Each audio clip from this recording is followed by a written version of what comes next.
Hello student, इससे पहले हम डिसेबिलिटी डिस्कस कर चुके हैं। आज हम करेंगे टाइप ऑफ डिसऑर्डर। तो सबसे पहले है ADHD। ADHD का फुल फॉर्म है डेफिसिट हाइपर एक्टिविटी डिसऑर्डर। तो attention deficit hyper activity disorder is a group of behavioral symptoms that include inattentiveness, hyperactivity, and impulsiveness. ADHD is the most commonly diagnosed mental disorder of children. Children with ADHD may be hyperactive and unable to control their impulses, or they may have trouble paying attention.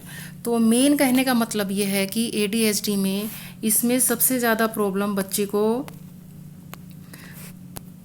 Attention करने में problem होती है। वो एक जगह बैठ नहीं सकता है, वो उछल कूद ज़्यादा करता है, बहुत ज़्यादा हाइपर एक्टिव होता है और वो अपना माइंड किसी चीज़ पे फोकस नहीं कर पाता है। तो ये ADHD है वो बॉयज़ में ज़्यादा होता है, गर्ल्स में कम होता है इसमें।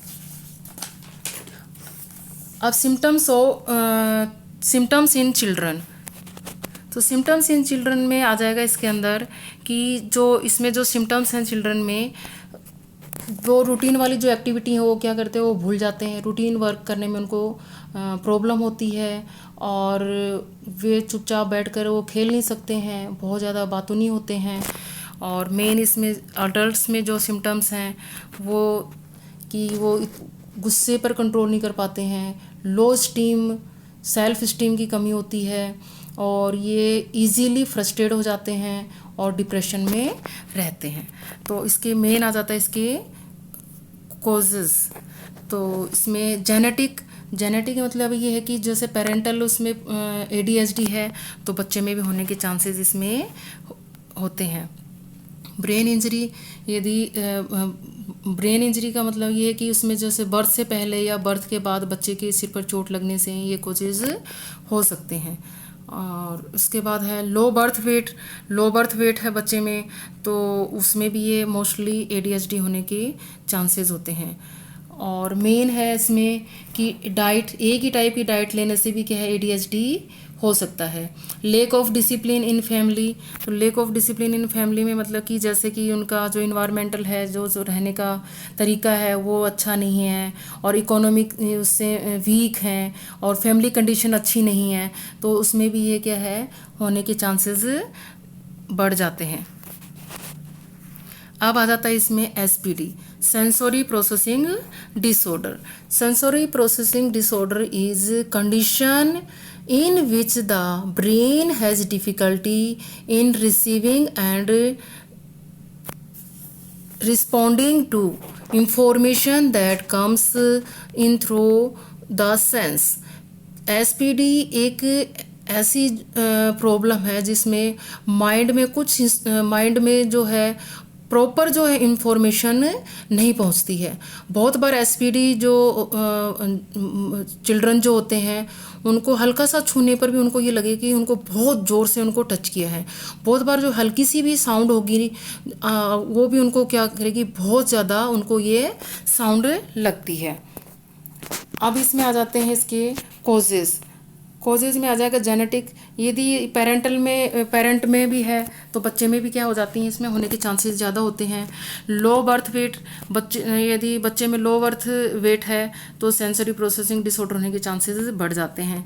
इन्वायरमेंटल फैक्टर में भी यही प्रॉब्लम है कि बच्चा जो है उसमें उसको प्रॉपर जैसे उसको इन्वायरमेंट नहीं मिल रहा है, तो उसमें ये उसको रहने की जो पुअर कंडीशन है, उसकी जो प्रॉपर खाना नहीं मिल रहा है उसको, या फिर वो ऐसी जगह में रह रहा है, तो ये भी इन्वायरमेंटल फैक्टर है, उसमें भी होने के चांसेस बढ़ जाते हैं।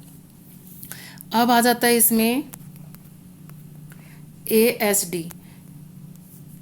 ASD, autism spectrum disorder, is a neurological and developmental disorder that begins early in childhood and जो बच्चे जो होते हैं उनमें क्या होता है, जनरली ये अर्ली चाइल्डहुड में ही हो जाता है ये।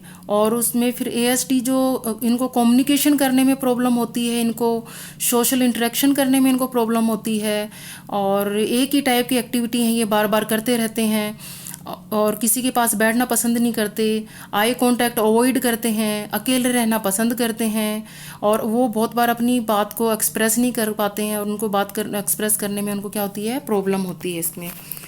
अब इसके आ जाते हैं causes.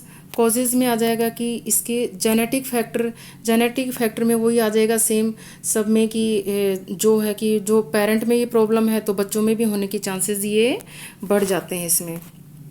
Environmental factor, proper diet नहीं मिल रही है, और जो इन्वायरमेंट जो है वो अच्छा नहीं है, तो पोल्यूशन है, तो उसमें भी ये क्या है, इस टाइप की चीज़ें होने के चांसेस बढ़ जाते हैं। ब्रेन में डेवलपमेंट में भी जैसे उसको डिफ़िकल्टी है ग्रोइंग चिल्ड्रन को, तो उसमें जैसे ब्रेन उसका है जो ढंग से उसका ब्रेन डेवलप नहीं हुआ है, तो उसमें ये प्रॉब्लम होने के चांसेस बढ़ जाते हैं। अब आ जाता है इसमें ओपोजिशनल डेफिएंट डिसऑर्डर। तो इसमें जो है ओडीडी, तो इसके अंदर आ जाएगा कि जो ये क्या है, ये बिहेवियर डिसऑर्डर है ये। तो ओडीडी जो इफ़ेक्ट बच्चे हैं वो क्या करते हैं, झगड़ालू बहुत ज़्यादा होते हैं, अपने अग्रेशन पर वो ना कंट्रोल नहीं कर पाते हैं, और बहुत ज़्यादा ज़िद्दी टाइप के होते हैं, पेरेंट्स के साथ भी आर्गुमेंट करने में वो पीछे नहीं हटते हैं, रूल्स को फॉलो नहीं करते हैं, कोई भी मिस्टेक होगी तो वो जल्दी से जल्दी दूसरों के ऊपर थोपने की कोशिश करेंगे। They also try to blame other individual for their mistakes. They have difficulty in making friend and have low self esteem. और मेन क्या है कि उनमें बहुत ज़्यादा नेगेटिविटी होती है उनके अंदर, हर बार वो कोई भी पॉजिटिव नहीं सोचेंगे, हमेशा क्या सोचेंगे, नेगेटिव ही सोचेंगे, उसमें ना दूसरों को ब्लेम करने में वो पीछे नहीं हटेंगे बार बार ये करने के लिए। और इसमें जो है, इसमें कॉजेज़ क्या हैं, कॉजेज़ में इसका आ जाएगा कि इसके अंदर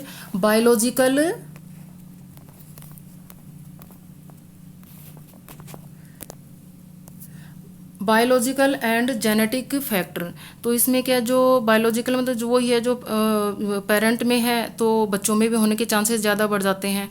सेकंड है इसमें फिजिकल फैक्टर में ये है कि जो बहुत बार क्या होता है कि जैसे माइंड में प्रॉपर इंफॉर्मेशन नहीं पहुंचती है, जो कुछ जैसे ये होता है इसके अंदर ओडीडी, जो जैसे कि फिजिकल फैक्टर में ये है कि जो ब्रेन में केमिकल जो अधिक होना या नॉर्मल से कम होना इसका मेन रीज़न है। और केमिकल क्या करता है, वो हमारे ब्रेन को कंट्रोल करता है, तो जो केमिकल प्रॉपर नहीं होगा या कम होगा ज़्यादा होगा तो वो क्या है, मैसेज उस के जो है वो ब्रेन पर ढंग से नहीं पहुंचेंगे, तो उसको ये ओडीडी की प्रॉब्लम हो जाती है। अब आ जाता है इसमें साइकोलॉजिकल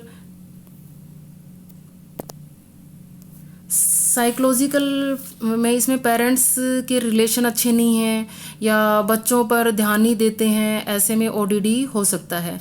सोशल फैक्टर में ये है कि पॉवर्टी, परिवार जो फैमिली है वो उनकी जो लाइफ है वो बहुत ज़्यादा अस्त व्यस्त, मतलब लड़ाई झगड़ा आपस में हो रहा है या डाइवोर्स टाइप की इस टाइप की चीज़ें होती हैं, तो उसमें ये ओडीडी होने के चांसेस बढ़ जाते हैं।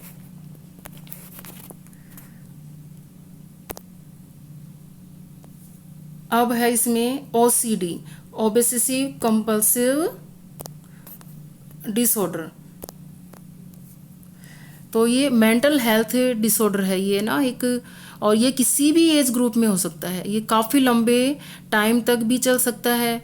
और जो इसमें जो इसके एक ही एक्टिविटी को इसमें क्या करता है, वो बार बार करता है, जैसे हैंड वॉश कर रहा है फॉर एग्जांपल, तो वो बार बार हैंड वॉश करेगा, उसको लगेगा कि उसके हैंड बिल्कुल क्लीन साफ़ नहीं है, वापस से वो करता रहेगा। या किसी जगह को साफ़ करता है, जैसे घर में कोई साफ़ सफाई का काम करता है, तो उसको भी वो सोचेगा कि नहीं नहीं ये सफाई नहीं हुई, तो उसको बार बार उसको क्या करेगा, साफ़ करने की कोशिश करेगा। तो OCD type OCD is a type of mental disorder that causes repeated unwanted thoughts. तो उसको क्या अनवांटेड थॉट्स आते रहेंगे, जैसे बाहर लॉक लगा के जाएगा तभी उसके दिमाग में रहेगा नहीं नहीं लॉक ढंग से नहीं लगा, तो उसको खींच के देखेगा बार बार उसको, फिर वापस से फिर उसको चेक करेगा। तो ये इसमें OCD में इसमें प्रॉब्लम होती हैं। अब इसमें आ जाते हैं इसके कॉजेज़। तो मेन कॉजेज़ क्या है इसके, बायोलॉजिकल फैक्टर, जो पेरेंट्स हैं तो ये बच्चों में भी सिम्टम्स होने के चांसेस ज़्यादा हो जाते हैं। इन्वायरमेंटल में भी जो रहन सहन है, जो भी है खान पान है वो सही नहीं है, तो उसमें भी क्या है उसमें भी होने के चांसेस ज़्यादा होते हैं, जैसे चेंज ऑफ लिविंग सिचुएशन और इलनेस हो गया, डेथ ऑफ लव्ड वन। तो इस टाइप की चीज़ें जो हैं वो इन्वायरमेंटल फैक्टर में भी उसको ये चांसेस होने के ज़्यादा बढ़ जाते हैं। Thank you students.